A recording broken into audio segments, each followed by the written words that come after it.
દર્શક મિત્રો, હું છું પરમાર અનિશા. તમે જોઈ રહ્યા છો લોક સામના ન્યૂઝ. તો જોઈએ આજના સમાચાર જસદણથી અમારા રિપોર્ટર નરેન્દ્ર મકવાણા સાથે. જસદણના અટકોટ ખાતે સતી લોયન માતાના મંદિરે અષાઢી બીજનો ભવ્ય મહોત્સવ ઉજવાશે. લુહાર સમાજમાં મહાન સતી લોયન માતાજી સાક્ષાત અંબાજીના અવતાર રૂપે અવતર્યા, અનેક પ્રજા પૂર્યા. આવા મહંત સતી લોયણ માતાજી એકે સાક્ષાત રૂપે અટકોટમાં બિરાજે છે અને દર અષાઢી મહિનાની બીજ ધામધૂમથી ઉજવાય છે. મજેવડીમાં દેવતંખી બાપા, આટકોટમાં લોયણ માતાજી અને અમરેલીમાં મૂળદાસ બાપા. આ 1400મી સૈકામાં દેવતંખી બાપા અને લોયણ માતાજી થઈ ગયા. લોયણ માતાજીના માતા પિતા આટકોટ ગામે આ જે મંદિર છે એ જગ્યાએ એમનું મકાન ને એની કોડ હતી અને અહીંયા જે લોઢાનું કામ કોડમાં કરતા હતા. અંદાજે 40-45 વર્ષ પહેલા આટકોટમાં એક લુહાર વિઠ્ઠલ બાપા ચૌહાણ કરીને હતા.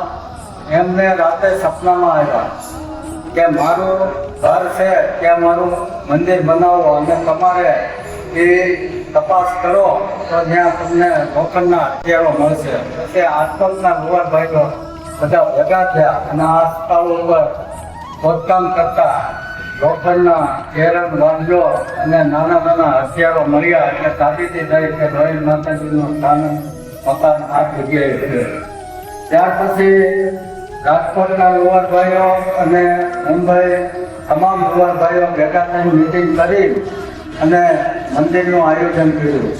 અંદાજે 4-5 વર્ષ એ લોકોએ મહેનત કરી અને 45 વર્ષ પહેલા આ મંદિરનું નિર્માણ કરીને માતાજીની મૂર્તિની પ્રતિષ્ઠા કરી. લોયણ માતાજી એક આપણા સમાજ માટે તો ઠીક છે, પણ અન્ય સમાજ પણ માને છે અને બધા અહીંયા આવે છે. આહાડી બીજનો ઉત્સવ અહીંયા ધામધૂમથી થાય છે. હોમ હવન થાય છે, રથયાત્રા થાય છે અને આવનાર મહેમાનો જે ખંડફાળો આપ્યો હોય એનું સન્માન કરવામાં પણ આવે છે. સંતવાણી આગલા દિવસે હોય છે અને ધામધૂમથી હજારો માણસો, અંદાજે 7,000 થી 8,000 માણસો અહીંયા આવીને માતાજીના દર્શન કરીને, હવનના દર્શન કરીને મહાપ્રસાદનો લાભ લે છે. આજે જ્યારે લોયણ માતાજીનું સ્થાનક હતું તે 150 વાર જગ્યામાં હતું અને મામલતદાર સોલંકી જસદણમાં આવ્યા પછી એણે આપણને 1000 વાર જગ્યા આપી અને કાયદેસર સંમત આપીને દસ્તાવેજ કરી આપ્યો. હવે અત્યારે 3 માળનું બાંધકામ તૈયાર છે અને છતાં પણ અત્યારે દિવસે દિવસે માણસો વધતું જાય, આંકડ પડે છે. એટલે બાજુની જગ્યા અમે 6.5 લાખમાં લીધી, ત્યાં પણ બાંધકામ ચાલુ છે અને મંદિરની બાજુમાં જૂનું બાંધકામ હતું 45 વર્ષ પહેલાંનું, એ બાંધકામ તોડીને ત્યાં પણ અમે 3 માળનું 4 માળનું બાંધકામ કરવાની ધારણા છે. જેમ જેમ લુહાર ભાઈઓનો ફંડ આવતો જાય, ફાળો આવતો જાય, એમ અમે આગળ કામ કરતા જઈએ છીએ. અને લુહાર ભાઈઓને મારી વિનંતી છે કે આપ સૌ ગુલાબી ફંડને ફાળો આપશો તો જ આપણું આ ધાર્મિક સ્થળનો વિકાસ થશે. અને અત્યારે હાલમાં 3 રૂમ ઉપર બનાવ્યા છે. ઓફિસની બાજુમાં 2 રૂમ છે અને નવી જગ્યા લીધી, એમાં ઓછામાં ઓછા 8 રૂમ બનશે.